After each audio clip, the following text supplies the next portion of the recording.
안녕하십니까. 복구경, 복구비유경 제9회차 서길봉입니다. 옛날 부처님께서 기원정사에 계실 텐데요. 중림정사로 출가한 두 비구가 기원정사에서 중림정사까지는 걸어서 8일에서 10일 정도 걸리는 거리였다라고 하니까요. 중림정사로 출가한 비구가 바로 기원정사에 계시는 부처님을 뵙기 위해서 길을 떠나게 되지요. 기원정사로 오는 길에 아무도 살지 않는 빈 들판을 지나가게 됐는데요. 마침 가뭄이 들어서 샘물이 모두 말라 있었어요. 그들은 배도 고프고 목이 마른 데다가 더위가 심해서 간신히 숨을 쉴 수 있을 정도로 허덕이면서 오고 있었는데 마침 한 대 정도 남짓한 물을 발견하게 되지요. 목이 너무 말라 있는 상태이기 때문에 그 물을 들여다 보니까 작은 벌레들이 수도 없이 빠져 죽어 있었어요. 먹기가 쉽지 않았는데요. 그들은 우리가 부처님을 조금 더 일찍 뵙는다라고 해서 일부러 길을 떠난 것인데 부처님을 뵙기도 전에 죽어야 되는가 하고 걱정을 하던 중에 한 비구가 우리가 우선이 물을 잘 가려서 먹고 목숨을 구제한 뒤에 부처님을 뵈면 어떨까 하고 이야기를 하죠. 그러자 한 친구가 부처님의 계율은 자비를 제일로 하는데 우리가 이 물을 먹으면 미세한 벌레들이 수없이 죽을 텐데 차라리 우리가 죽더라도 부처님의 기율을 어기면서까지 어찌 부처님을 배울 수 있다고 생각하는가? 차라리 나는 죽을지언정 부처님의 기율을 어기지 않을 거야. 이렇게 얘기를 했어요.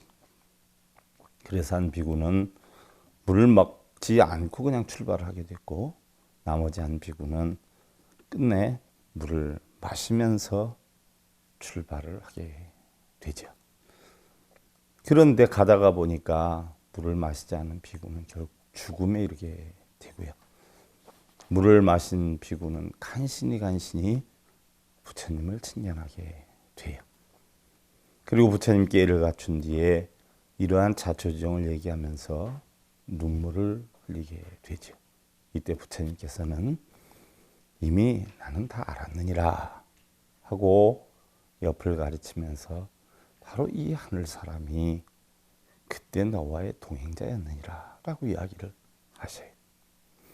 이 비구는 계율을 완전히 지켰기 때문에 하늘에 나게 되었고 너보다 더 먼저 도착하게 된 것이니라. 그러면서 부처님께서는 가슴을 헤쳐 보이시면서 그대는 내 얼굴을 보기는 했지만 나의 계율이나 진리는 받들지 않았느니라.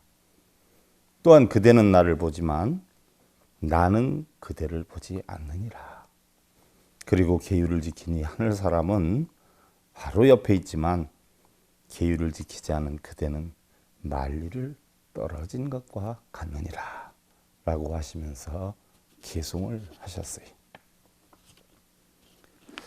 이 개송이 제2교약품 21절에서 25절에 해당이 되는데요. 이 내용이 법구경하고 법구비유경에서는 좀 달라요. 이 법구경에서는 교학품으로 나오는데 법구비유경에서는 이것을 호계품이라고 그러죠. 근데 법구경과 법구비유경에서 다른 것은 바로 이 부분이에요. 호계품과 교학품이다. 나머지는 다 똑같아요. 요거 하나만 여러분들 아시면 되고요. 자, 21절이 머리를 풀어 헤쳐 사된도를 배우고, 사된도라는 것은 고행주의, 선정주의를 하는 외도를 이야기를 하지요. 또 풀옷 입고 푸롯이다라고 하는 것은 승복을 이야기를 해요. 안으로는 탐하고 흐리며 아득하여 참된 이치 알지 못하면, 여기서 아득이다라고 하는 것은 무명하다는 이야기죠. 귀머거리 다섯 소리 듣는 것 같네. 귀가 먹은 사람이 어떠한 소리가 들려도 들리지 않는단 말이죠. 예를 들면 우리 불자님들 부처님 경전 많이 읽고 쓰는데 부처님 그 경전의 뜻을 모르면 전부 귀머거리에 해당이 되는 거예요. 이걸 요즘 말로 하면 우의독경이죠. 소규의 경읽기. 부처님 경전 말씀하시면 소가 못 알아듣지 않아요? 그걸 우의독경이라고 하는 거라. 22절인데요. 학문은 세 갈래 나쁜 길을 버리되, 세 갈래라고 하는 것은 바로 탐진치를 이야기를 하는 거죠. 약으로 온갖 독을 녹이는 듯 하나니 씩씩한 산에 생사를 건너는 것. 생사다라고 하는 것은 우리는 전부 십이분별하잖아요. 얻는다, 잃는다, 사랑한다, 미워한다. 이걸 다 버리는 걸 생사를 건너는 것이다. 이렇게 표현을 하지요. 마치 뱀이 허물을 벗는 것과 같네. 23절이요. 부지런히 배워서 들은 것 많고 계율을 가져 잃지 않으면 이승 저승에서 기림을 받고 존경과 신뢰를 받는다는 이야기죠. 원하는 것은 모두 얻는다. 우리 불교에서 원한다라고 하면은요, 대부분 우리 불자님들 자기 소원의 원을 생각하는 경우가 많은데, 우리 불교에서 원은 바로 깨달음이에요. 깨달음. 원이공안이치, 연기법. 이게 바로 원이에요. 자, 24절로 들어가면은요, 게을러서 배워 들은 것 적고 계율을 완전히 지켜서 가지지 않으면 이승저승에서 고통을 받고 본래 원한다라고 하는 것은 바로 소원성취가 아니라 깨달음이다라고 했어요. 그래서 본래 원하던 것 잃고 마나니. 25절. 대개 공부에는 두 길이 있나니.